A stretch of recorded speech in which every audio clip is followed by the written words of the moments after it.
पाकिस्तान अधिकृत कश्मीर यानी पीओके में इन दिनों एक बड़ा विद्रोह चल रहा है। ऐसा विद्रोह जिसने न केवल वहां की अंदरूनी व्यवस्थाओं को हिलाकर रख दिया बल्कि कश्मीर विवाद की परिभाषा को बदलने की संभावनाएं पैदा करती है। हालांकि खबर ये आ रही है कि पाक सरकार ने आंदोलनकारियों की काफी मांगे मान ली है और आंदोलनकारी अब अपने घर आ गए हैं, लेकिन ऐसे आंदोलन कभी खत्म नहीं होते। ऐसा ही पीओके में भी हो रहा है। ये धीरे धीरे विकराल रूप ले रहा है जो लंबे समय से चले आ रहे कश्मीर विवाद को नए सिरे से परिभाषित कर सकता है।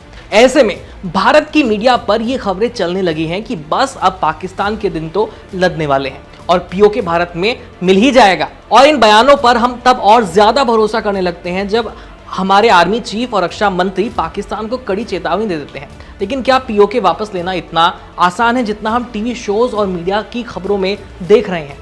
तो क्या वाकई पीओके वापस लेना भारत के लिए टेढ़ी खीर साबित होने वाला है? आज हम इसी पर बात करेंगे। नमस्ते, मेरा नाम है आयुष और आप देख रहे हैं एबीपी लाइव। इस साल सितंबर में आवामी एक्शन कमेटी यानी एएसी के नेतृत्व में शुरू हुए विरोध प्रदर्शन का जो मूल कारण था वो था आर्थिक शोषण, बुनियादी अधिकारों की अनदेखी और पाकिस्तानी सेना की क्रूरता। हजारों लोग सड़कों पर उतर आए, दुकानें बंद कर दी गईं, चक्का जाम किया गया, हड़तालें हुई। मुजफ्फराबाद, कोटली, बाग जैसे जिलों में हिंसा भड़क उठी। रिपोर्ट्स के मुताबिक कम से कम 12 लोगों की मौत हो गई इसमें और 200 से ज्यादा घायल बताए जा रहे हैं। बाद में खबर आई कि पाक सरकार ने कुछ मांगे मान ली और आंदोलनकारियों को लौटने के लिए कहा है अपने घर। लेकिन सामाजिक और राजनीतिक असंतोष अक्सर अधर में नहीं रह जाता, वो धीरे धीरे विकराल रूप ले लेता है।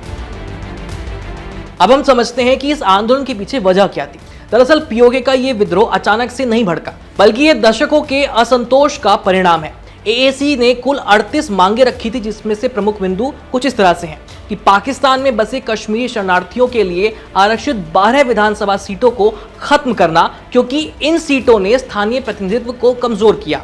पन बिजली परियोजनाएं जैसे कि मंगला डैम और नीलम और झेलम से पैदा होने वाली बिजली का फायदा पीओके को नहीं मिल रहा था बल्कि ये इसकी सप्लाई की जा रही थी पंजाब के बड़े हिस्से में। आटे और बिजली पर सब्सिडी की मांग कर रही है वहां की जनता और सबसे अहम वजह कि सेना के हस्तक्षेप को पीओके में बंद किया जाए।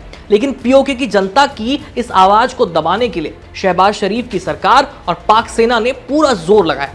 पाकिस्तानी सेना ने विरोध को दबाने के लिए बड़ी संख्या में पंजाबी मूल के हजारों सैनिक वहां तैनात कर दिए।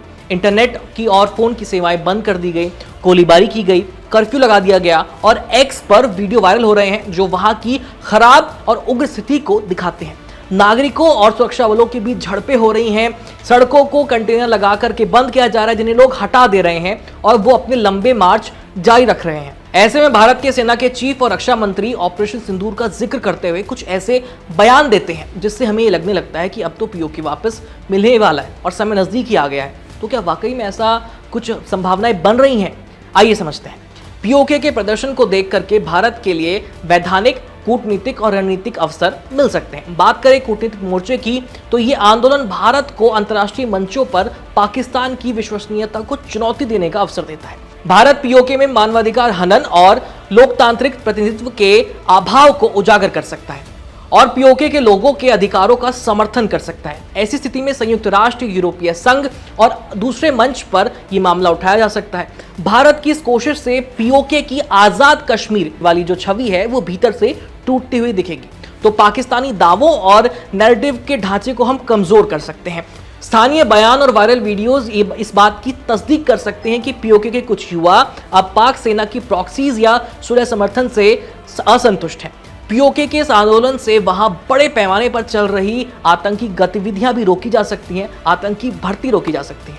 ऐसे अगर ये प्रदर्शन लंबे समय तक फैला और आगे बढ़ा और पाकिस्तान की सुरक्षा केंद्रित नीतियां उसकी सीमाओं पर दबाव डाले तो पाकिस्तान की आंतरिक सुरक्षा पर ध्यान केंद्रित करना पड़ेगा वहां की सरकार को, जिससे एलओसी पर दबाव घट सकता है। अब पीओके हासिल करने में क्या जोखिम भारत को उठाने पड़ सकते हैं, एक बार उन पर ध्यान दीजिए। अगर पीओके में भारत सीधे तौर पर सैन्य हस्तक्षेप करता है जैसा कि मीडिया में और भी बयान दिखाते हैं तो पीओके वापस लेना आसान नहीं होगा। कोई भी हथियार बंद या सीधा सैन्य कदम इस मामले को अंतर्राष्ट्रीय स्तर पर और ज्यादा पेचीदा बना देगा। अगर भारत मिलिट्री ऑप्शन चुनता है तो पाकिस्तान और उसकी फौज और ज्यादा आक्रामक हो सकते हैं। बात परमाणु युद्ध तक पहुंच सकती है जिससे शरणार्थियों का संकट बन सकता है। लाखों लोगों का पलायन मानवीय संकट खड़ा कर सकता है और क्षेत्रीय अस्थिरता बढ़ जाएगी। ऐसे किसी भी कदम के खिलाफ अमेरिका या दूसरे देश अड़ंगा जरूर लगाएंगे। ऐसा होने पर हालात और ज्यादा खराब हो जाएंगे और भारत एक लंबी कूटनीतिक लड़ाई में उलझ सकता है। पीओके का यह प्रदर्शन जाहिर तौर पर पाकिस्तान के दावों और उस क्षेत्र के राजनीतिक ढांचे को चुनौती दे रहा है। ये भारत के लिए एक अवसर भी है और जोखिम भी है। टीवी स्क्रीन पर बड़े बड़े दावों के छलावे में आना और इस मुद्दे को भावनात्मक रूप से देखना देश के लिए ठीक नहीं होगा। दुनिया में पहले से ही 2 बड़े युद्ध चल रहे हैं। ऐसे में अगर तीसरा युद्ध भारत के हिस्से पड़ता है तो इसका नुकसान हमारी अर्थव्यवस्था को जरूर होगा। इससे आप ये जरूर समझ गए होंगे कि वास्तविकता टीवी डिबेट के दावों से कहीं ज्यादा जटिल है और संवेदनशील है, जिससे सिर्फ रणनीतिक संयम और कूटनीति के जरिए ही हम संभाल सकते हैं। इसलिए इस समय भारत सरकार वेट एंड वॉच की नीति अपना रही है। फिलहाल इस खबर में इतना ही। मिलते हैं आपसे किसी और खबर में, तब तक के लिए दिस इज आयुष कुमार।